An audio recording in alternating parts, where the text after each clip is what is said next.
Hi everybody, and welcome to the Farmingdale Public Library's online craft time. My name is Miss Rachel, and today I'm going to be showing you how to make your own dog biscuits at home. For this activity, you will need some old-fashioned oats, not the quick cook kind, but old-fashioned oats, which we're going to be crushing up like I have here in the Ziploc bag. You will also need some peanut butter. Be sure to make sure that this is a type of peanut butter that has no artificial sweeteners, especially the sweetener xylitol. Xylitol is poisonous for dogs. You can eat it as a person, it's an artificial sweetener, but it will make a dog sick. And you're going to need a big banana. The first thing that we're going to be doing is crushing up our oats. We need 1.5 cups of uncooked oatmeal, as for this recipe, which will be in the comment section below. For this, I have my oats in a Ziploc bag. You can do this with a mortar and pestle or a blender if you have it. But if you don't have that, a Ziploc bag and a potato masher works very, very well. So I'm going to pound it up.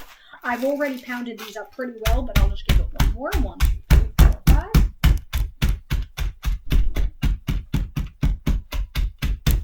Okay. The next thing that we are going to do is we are going to set these off to the side. And in my mixing bowl here, I am going to spoon in 1/2 cup of peanut butter and one of my bananas. So let's start with the peanut butter.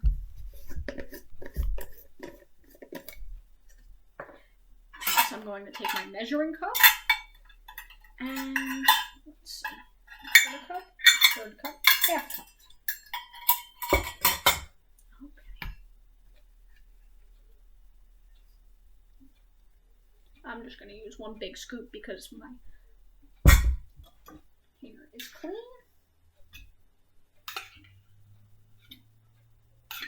Scoop this in.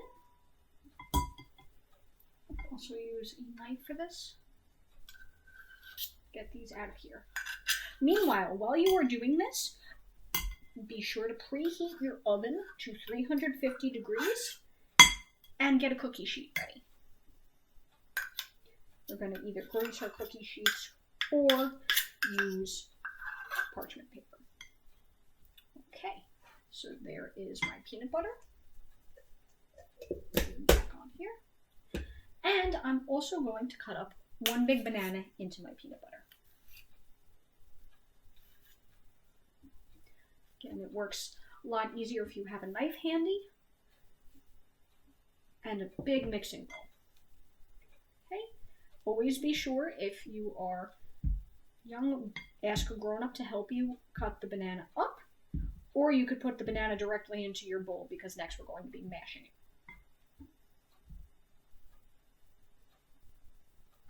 Okay. That's good enough. Now, you could take your potato masher, or if you have an electric mixer or a blender, this will also work well. And we're going to combine our peanut butter and our bananas and mash it down until it's one smooth paste. So, I'm going to mash my banana. Okay, starting to come together. Now you want to be able to mix this well. So an electric mixer is easier to use, but if you don't have one, good old-fashioned elbow grease works really well.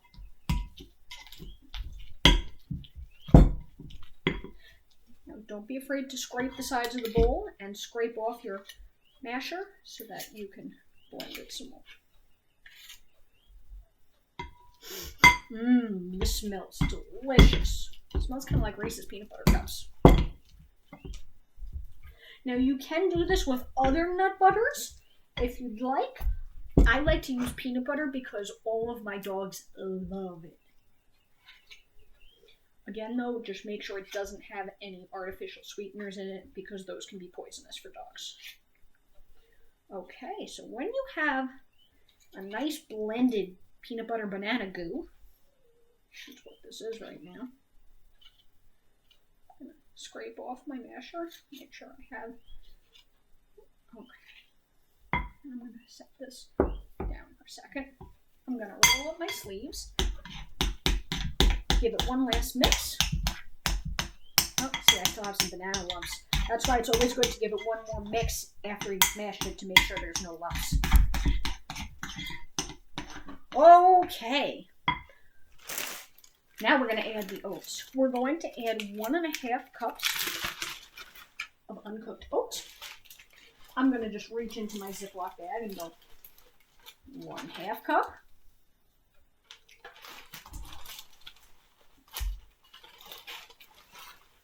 Two 1/2 cups.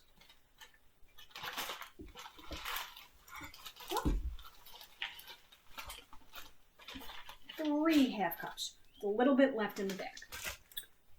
I left a little bit in the bag so that I have something to dust my work surface with. Okay, and now we're going to mix in the oats. So this should start to resemble like a sticky cookie batter.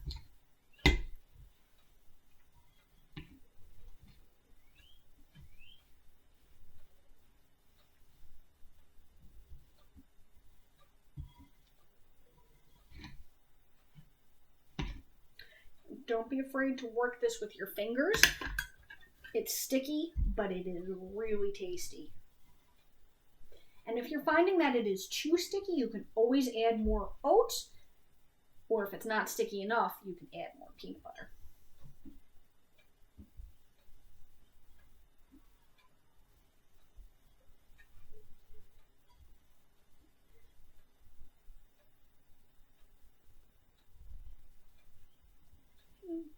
Working my dough.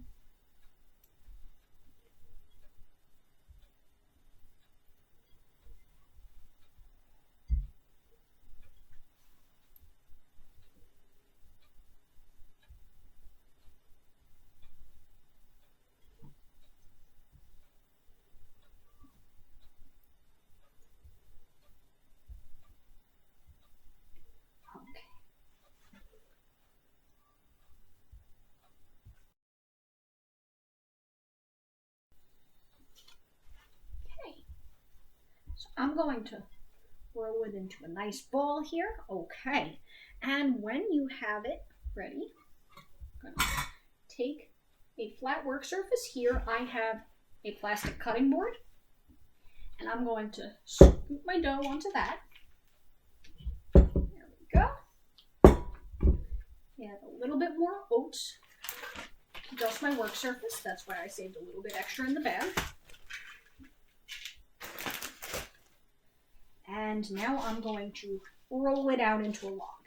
You can use a rolling pin for this if you'd like, but I find that because the dough is already so sticky, it's easier just to roll it with my hands.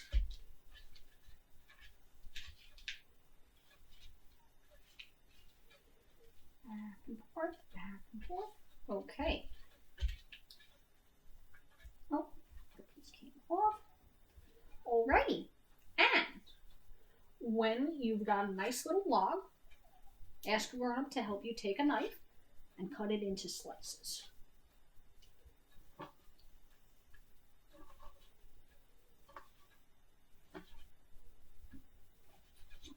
I just cut mine into 8 slices. Next, I'm going to take my greased cookie sheet here, and I'm going to take each slice, roll it into a little ball, and put it on my cookie sheet. So I'm going to take it in my hands and roll it like this. The reason why we first cut it into slices is so that this way we have even cookies. Cookies that are the same size will bake in the same amount of time, and you won't have one cookie get burnt and one cookie be raw in the middle when you take the tray out of the oven.